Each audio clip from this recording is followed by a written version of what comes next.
I'm Batman. Easy, miss. I've got you. You've got me! Who's got you? Mr. McGee, don't make me angry. You wouldn't like me when I'm angry. I'm a doctor. But probably not the one you expect. I'm Captain Kirk.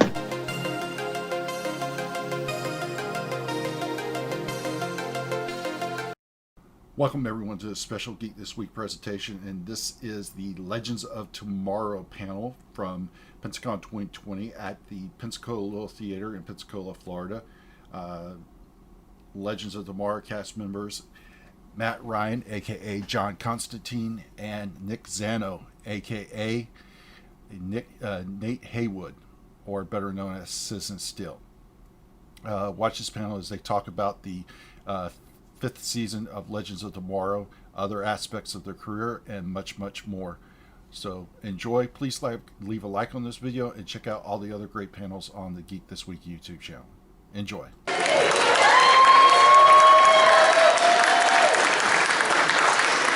you so much for coming. We are so excited to get started, and I appreciate you guys watching your favorite DC Legends show and all of the other superhero shows on the Gulf Coast CW.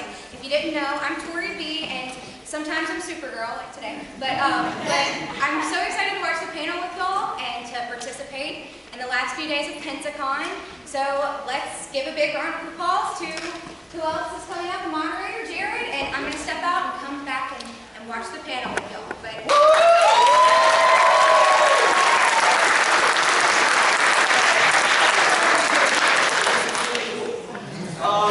We're just going to roll straight into it because there's a lot of you in here. So let's give a big round of applause for Matt Ryan and Nick Zano.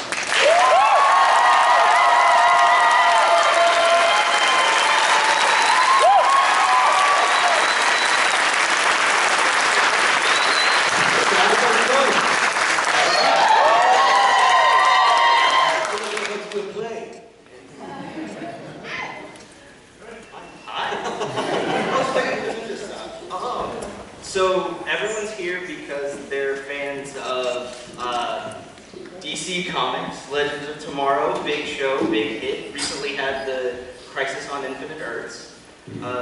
So I'll start with Matt. How did it feel to kind of jump into all of that? I mean, I know you were involved a little bit before, but yeah, it was great. It was my first crossover. Nick had done one before, right? I think. Busting balls. But no, it was great. What's great as well is like John. Obviously, I have my own show as Constantine, and then being on Arrow.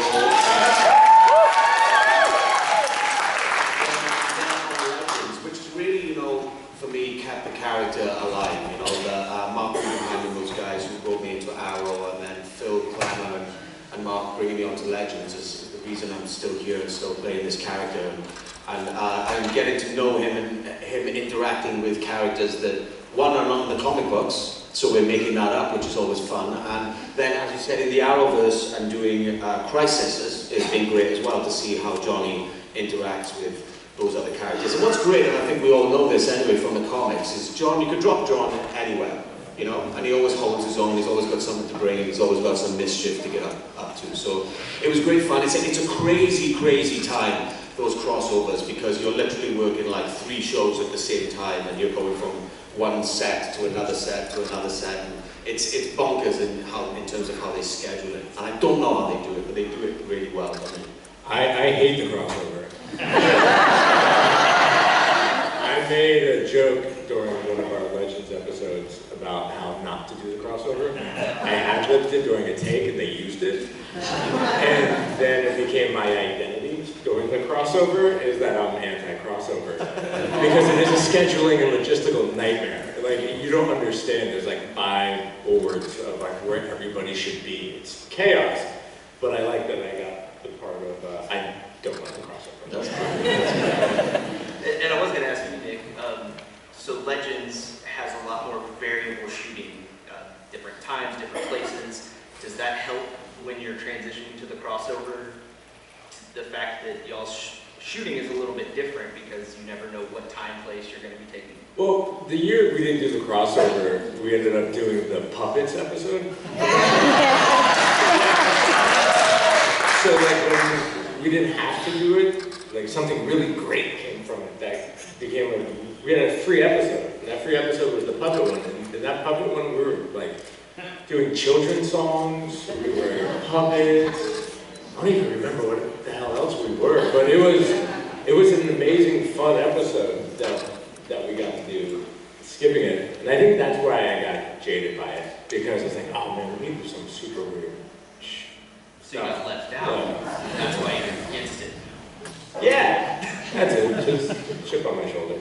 So I'm going to move right into questions from the audience. If people want to pop up hands, or you can line up here, or I can just keep going. Oh, there we go. It's a long wall. What is your favorite like blooper or filming scene? Oh man, I know exactly.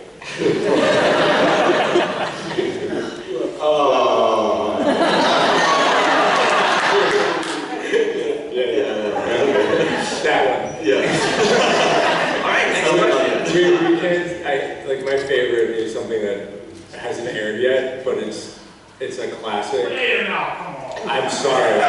No spoilers. It's episode 14 may be the greatest episode of our series or the worst episode of our series. It's either going to make our show live forever or kill it on the spot.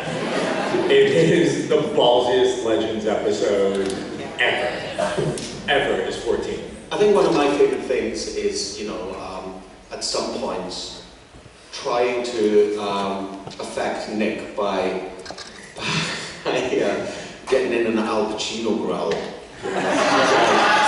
if the camera's on Nick, not that it's on me, obviously, because it can't, but if it's on Nick, I'm like, just making these noises, and he just. By the way, it's one of my favorite things Matt does. I'm like, hey man, how would Pacino say that? Bait him, and he does a really great Pacino. Go ahead, do it. No, come on.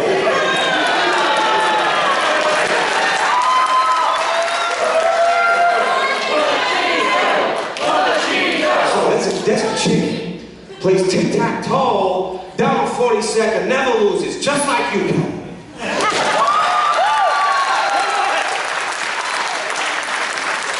It's the growling that gets Nick. When I do it, because John's got quite a growly voice anyway. He's a couple of semitones away from, Pacino growl. Oh, you did that. So I did that sometimes. Who's next? Zara? Zara? You know, right? Where can we see someone? Oh, yeah. Before starting to act in Legends, did you guys read a lot of the comic stuff going into it, or use that as reference? Well, my character is completely different than the comic. When I first started meeting for the role, I'm like, well, how true are we doing this? My character is an amputee, drug addict in the comics. And I was like, so are we playing this like an addiction? Are we doing the one leg? And he has one leg and he's addicted to pills, is the comic. And the truth is like our worldwide, like, don't worry about it. So what are we gonna do? He's a hemophiliac and he's a historian. It's fine. And that's what they did. So doing any sort of reference work was completely just killing time. Yeah. I did a bunch of research. I read a bunch of the comics before while I was doing the Constantine show, and then continued. I stopped reading them when the show got cancelled because I was so disappointed that I didn't want to read all these great stories and go, damn it, I can't do them. But then when I was doing Legends again, and even though Legends takes the storyline in its own way, on its own course, they do, there was a couple last season and this season which they've loosely adapted, but I've kept on reading them just because I like them. This is a cool character, even if, I just enjoy them, so yeah, keep reading them. So, Reagan. Hi, again. Do you feel like you would be interested in doing another Constantine show if the opportunity presented Yeah,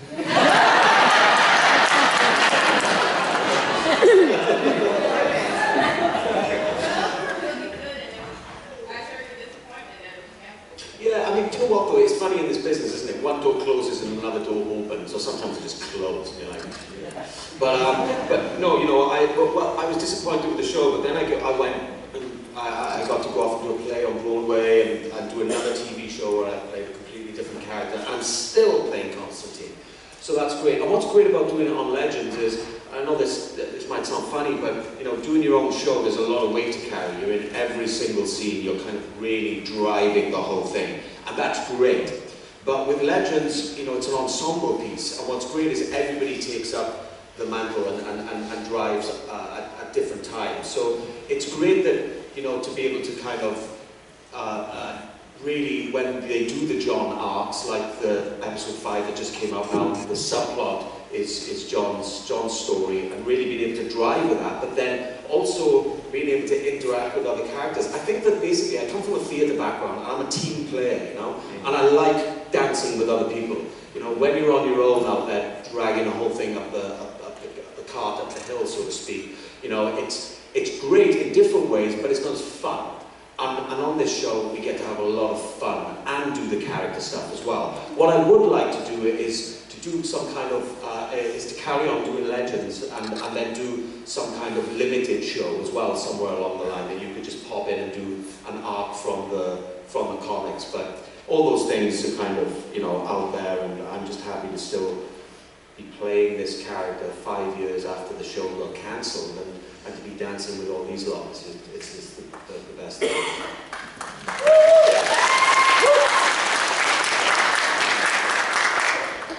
Place your bets. Who wins in a fight? Teddy Ruxpin or Bebo? Bebo.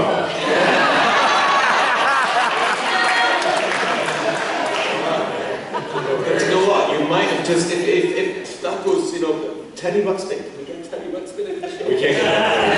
We don't know way to get that clear. By the way, when Bebo happened, I thought our show was over. We were reading the script, and like we were just getting into a groove of like finding our identity, and then we read Bebo, and we were standing in a pit, like in an actual pit in the middle of a field, and all these dudes were throwing blue feathers, like out of their hands on us. I'm like, ah, man, we had a good show going. Really bummed out. And everybody was like, we don't know what's gonna happen. And then Bebo came out, and then it just like separated us from like everything on television. And it was like a blessing in disguise. That's also like our thing we fall back on when we do stuff that we're uncomfortable with. We're like, hey, Bebo. Like, that's the bar.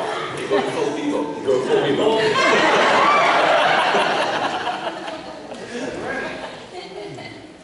Anyone else? Zara? Right up here to the side.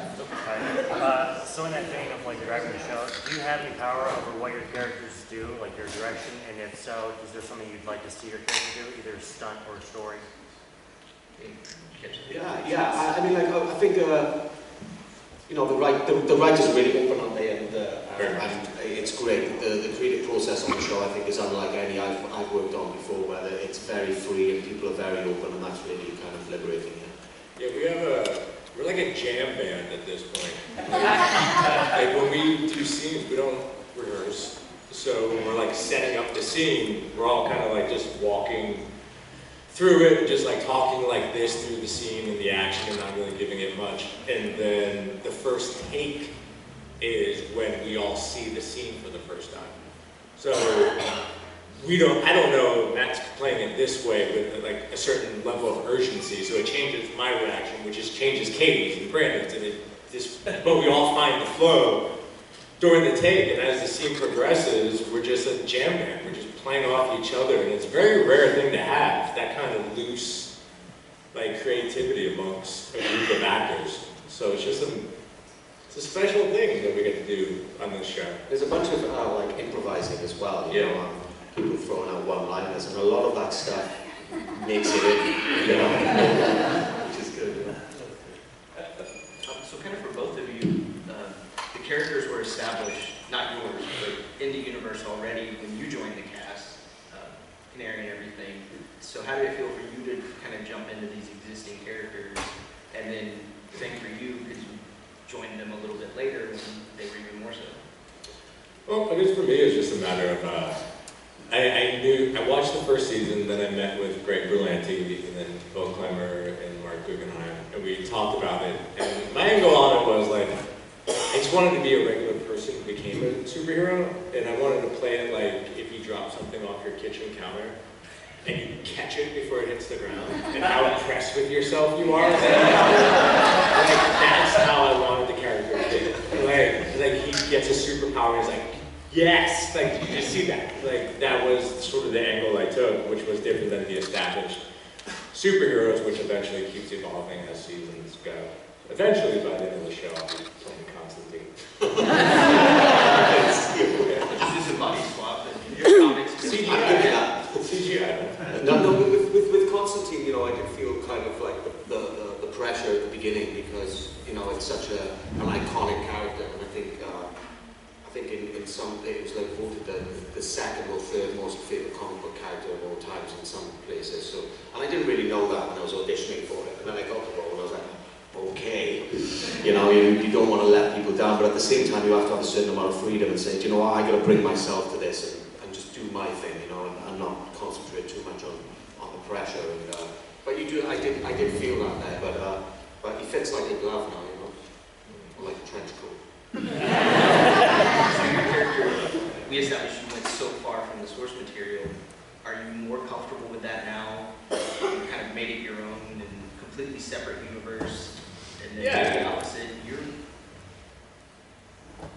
more true than other interpretations, we'll say. I'm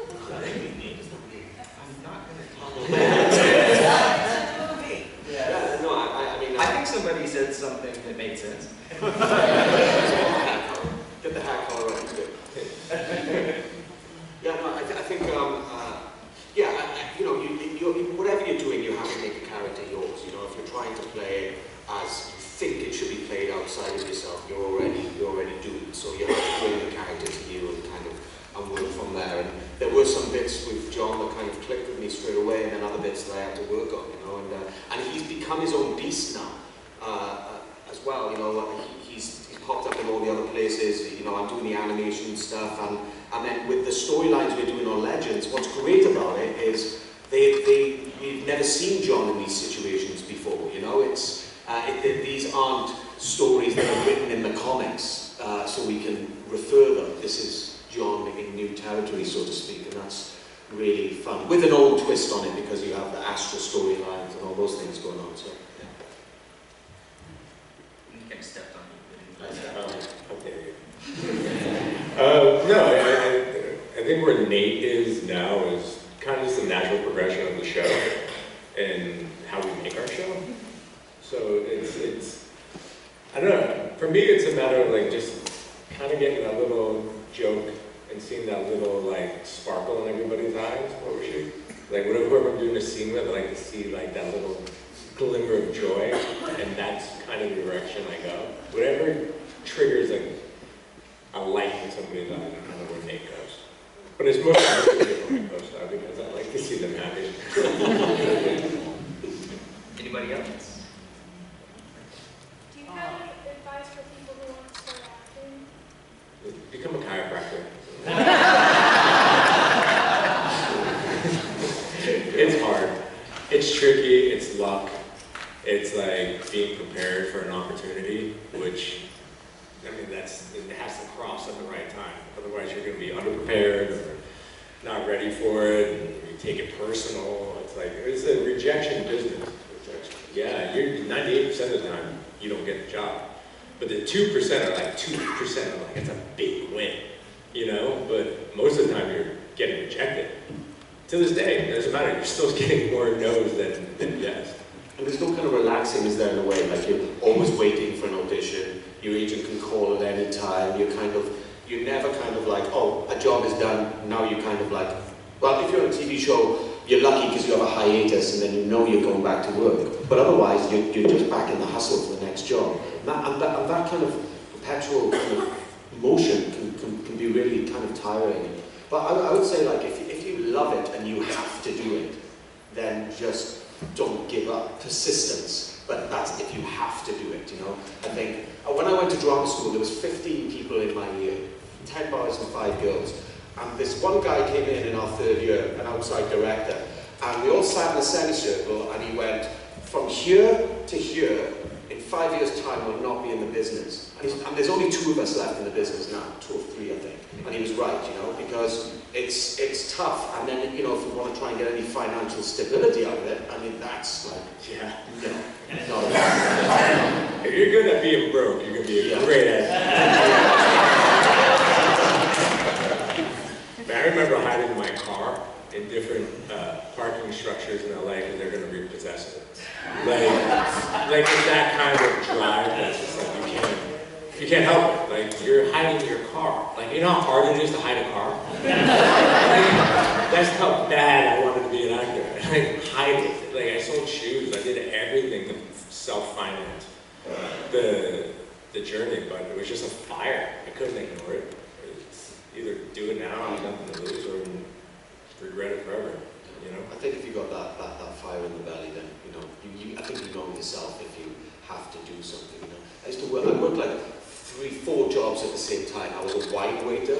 I was putting posters up for the circus, and I was doing head, neck, and shoulder massages at concerts. And then I was like, in the meantime, like not having any time to prepare for auditions. But then that's the main thing I wanted to do, and then run into auditions and not getting the job, and being rejected, and you know, and scraping together £2.50 to get a couple of bottles of wine with my friends and stuff, you know. And that was like 10 minutes ago.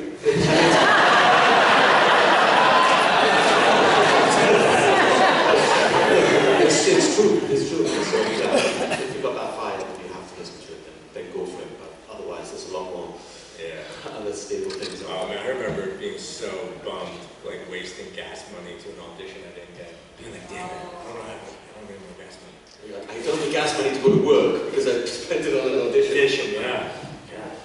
Way to drudge up bad feelings.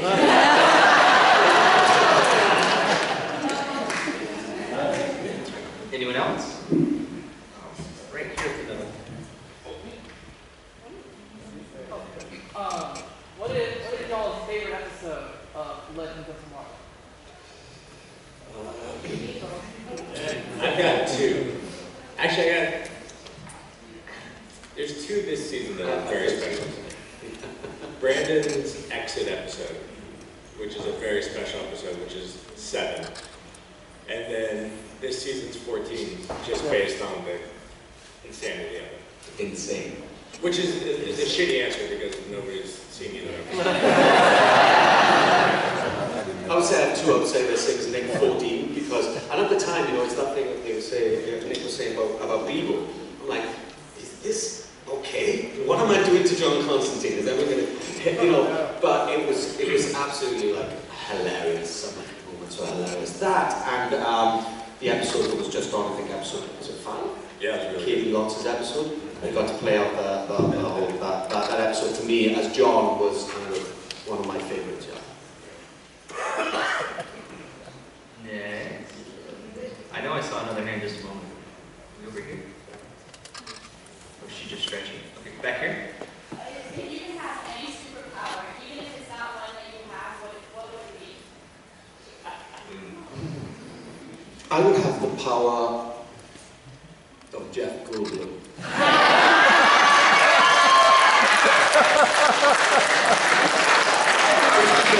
don't need to say what that is. You all know.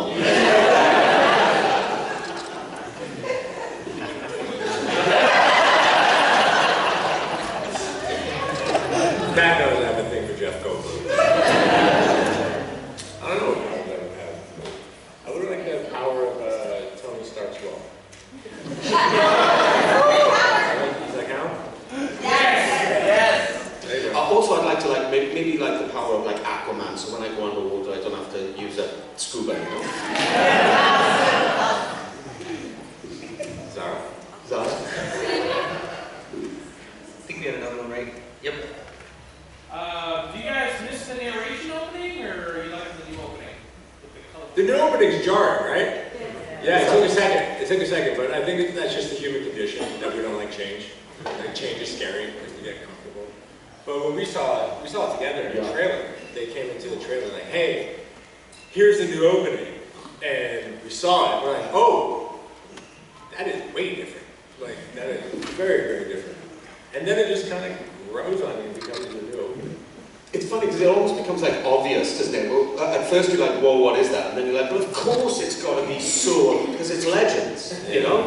Like the new poster is just like awesome, you know, like the last one was awesome. The way that they changed the style of it, and you know, is just great.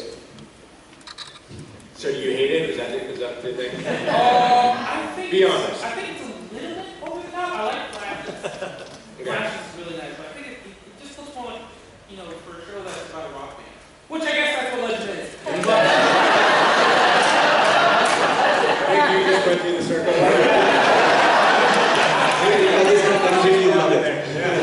So we love it. For Matt, how differently did you have to approach the character of Constantine between live action and animated version? Oh, it's great. You know, for all the animated, I just recorded them naked. The director of the animated did tell me that there is one voice actor that I don't know who it is, or he wouldn't name it, that does like to take his clothes off when he's in the booth. It makes him feel freer. I didn't do that. Do you know what's great? It's the same thing. It's the same voice, and it's all about the people who write it. You know, John has a certain cadence and he has a certain rhythm, and they just nail it. They nail it every time. And in the booth, it's great. You can turn up in your pajamas. I can have a beard. I don't have to wear a trench coat, dye my hair. So it's really cool. And actually, to do a plug, there's a new Justice League Dark animation movie. Yeah, it's called Justice League Dark Apocalypse War. And I know that the premiere is on the, I don't know if I'm supposed to be saying this. It's fine. On the 10th of April is the premiere. I don't know when it's out, but it is, it's cool. And I think it's the last one of all of the animation series that Warner Bros. Have been doing with Justice League and all of that. It's really, really cool. I don't know if I answered the question, right? I know that with Constantine it's always a trench coat, but do you think maybe this is wearing a super suit and like seeing him wear your costume? Oh, I'm in the suit this year. We hang out too much together. Maddie has this thing every time I'm in the suit. He goes, I think it's the first time I've seen you in that suit. And I'm like, is it? He's like, yeah. And then somebody who's last season was like, oh yeah.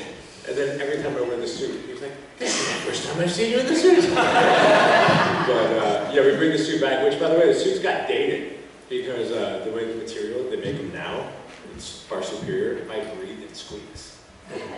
So if I move an arm, it's like a big squeak. So any sort of movement is like, you ruin the dialogue. So people are talking, I'm holding my breath. Because they're like, eat.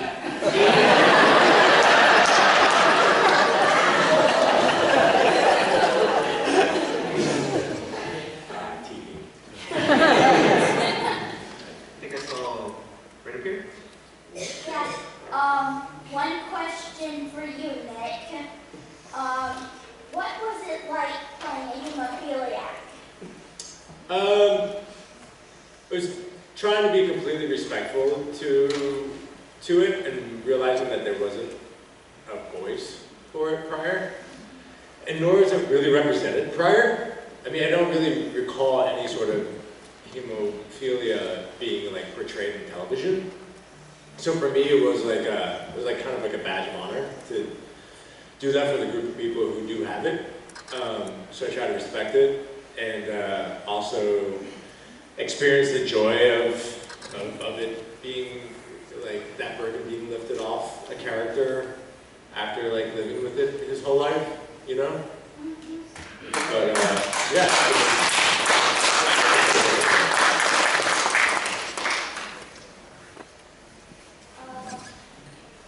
Right up here. This is a reference to when you were here last time, Matt. Have you gone to get your Whataburger yet? No, No, it was called What a Burger. Because, you know, Americans say water burger. So I thought it was like a water burger. How can you make a burger out of water? And I was really confused about this, and then ended up at 3 o'clock in the morning at Whataburger, and I gotta say, what a burger it is. I don't know what the hell happened that night, but I've heard several people be like, what a burger! Yeah. It's almost become like a verb. Yeah. Do you want to tell them the backstory for those that don't? Oh, so yeah, so basically, after it was last Saturday, 3 years ago on the Saturday night, and we were having some drinks at the bar, and it got late, and there was no food, and I was starving. And then somebody said, like, hey, you know, there's this place down the road, a burger joint called Whataburger. So, you know, we proceeded there. Well, me questioning the whole way. You know, he made out of water. The whole conversation. And then ended up having one. There was loads of people around. I remember just sitting around there and having a Whataburger about 3 o'clock in the morning. Just like this. Just like this. It was great. Really good. Nick, Hank, your father, was also played by Thomas Wilson, who played Biff in Back to the Future. Anybody ever tease him about that? Did anybody what? Ever tease Thomas Wilson about his character Biff? First of all, you don't mess with Tom Wilson. Tom Wilson is a very big man. There was one night we were working, and he goes, yeah, you're in shape. He's like, but I can still F you up. I looked at him, I was like, I believe you. But Tom's a great guy, which like, Tom's got this like what a blessed gift and a curse to such a multi-talented man like Tom, because Tom's an artist, like he's a singer, he's an actor, he's just known as the guy who yells butthead, which is so unfair to the person. And I understand his plight. His plight is he's this multi-talented person, and he could be having a bad day, and somebody runs up to him at the airport and starts screaming butthead. Like, that's not fun. That's a hard spot to be in. And especially like a guy as talented and complicated as Tom, and complicated in a very good way. And it was nice to get to know that side of him, and also like that side of the business where it's like, it is a gift to play Biff, but there's also a curse that comes with it. And he dances that line very well. Very, very well. And he has parameters, and I learned a lot from him. I had a lot like, don't shout taglines at your favorite actors. They maybe get upset. But long live Tom Wilson. Right here. Do you have an here? Oh, Kim. Hi, Kim. Hi, Kim. Hey, That's for you. Thank John Constantine for continuing it for us. Hellblazers are grateful, but we want to know why we can never see John fully smoke on the CW. Is it because of I mean, like you look at it now. There was a time when we were doing the NBC show where obviously it was network television, and they didn't say that I couldn't smoke. So I was smoking, and then they were cutting around it in the editing room. So it looked as if I wasn't smoking. And then all the fans went nuts and said, why are you smoking? I'm like, I am smoking. But so I learned the trick, which was just leave the cigarette in my mouth. And then they can't cut around me. But that was NBC, and that was 5 years ago then, you know? And even it was difficult then to do it. On the CW now, I mean, unless you're on cable or in a movie, people don't want to, they just don't want to see it, you know? And I can understand as well, look, from my point of view, I don't want to be promoting smoking to anybody, especially a younger generation. But then as an actor who's true to a character, I'm like, my job is to do that, you know? So it's a very weird, dualistic thing that I have with the smoking thing with John Constantine, because of where he's being, who's viewing him, and you know, where it's being put out there. But you know, we try to work around it and do the best we can, but I don't think we'll ever be allowed to do that on those networks, and that's kind of okay with me, really, you know. I just wish that there was a world in which you could run off and do a 6-episode, you know, HBO Max version where you're swearing and lots of sex. And it's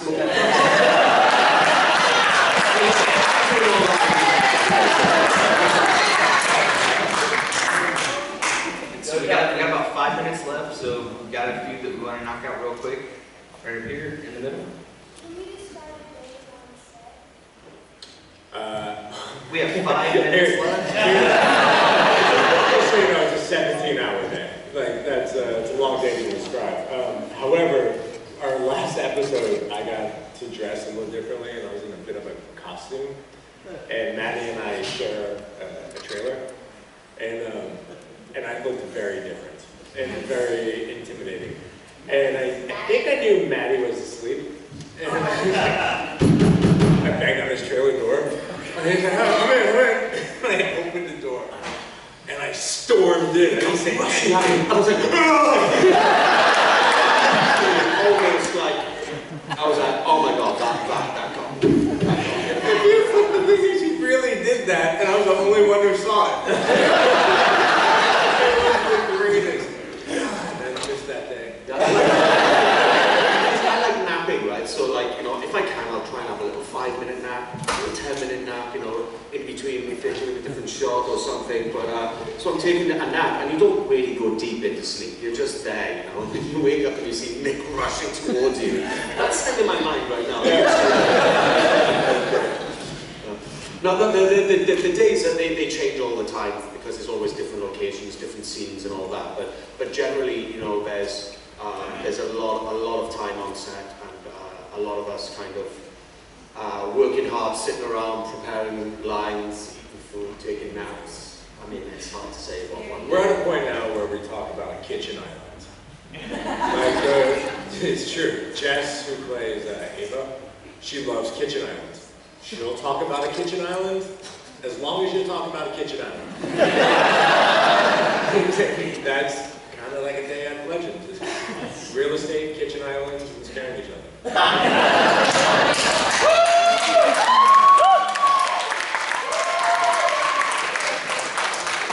we know you're all excited about episode 14, this mysterious episode 14 you keep referencing. Do you have anything outside of the Legends that y'all kind of want to plug real quick and get the word out?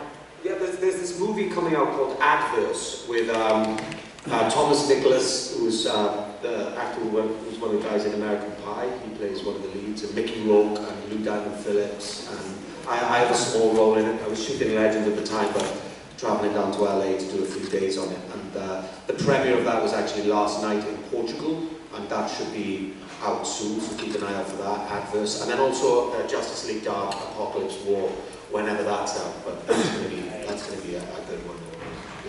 Yeah. And then just keep watching Legends every week, you know, because each episode's different, as you know. Yeah, Brandon's Goodbye is a great episode for everybody, and a way emotional episode, as you can imagine, but done in like the most Legends like way, the way two friends would say goodbye. And it's gut-wrenching, and like as painful as it sounds in your head, it's like more painful to like watch. But it's also like such proper closure to a relationship that deserves that kind of closure. That's 7, right? 7. That's 7. 7 to 14. 7 to 14. We didn't do episode 21, so there's no 7 pattern. That's all right. So we'll go ahead and let them get back to their tables. You'll be over at the Bay Center for the rest of the weekend. Come take pictures, come get autographs. Come say hi. Thanks for having us. Yeah, thanks for having us, guys.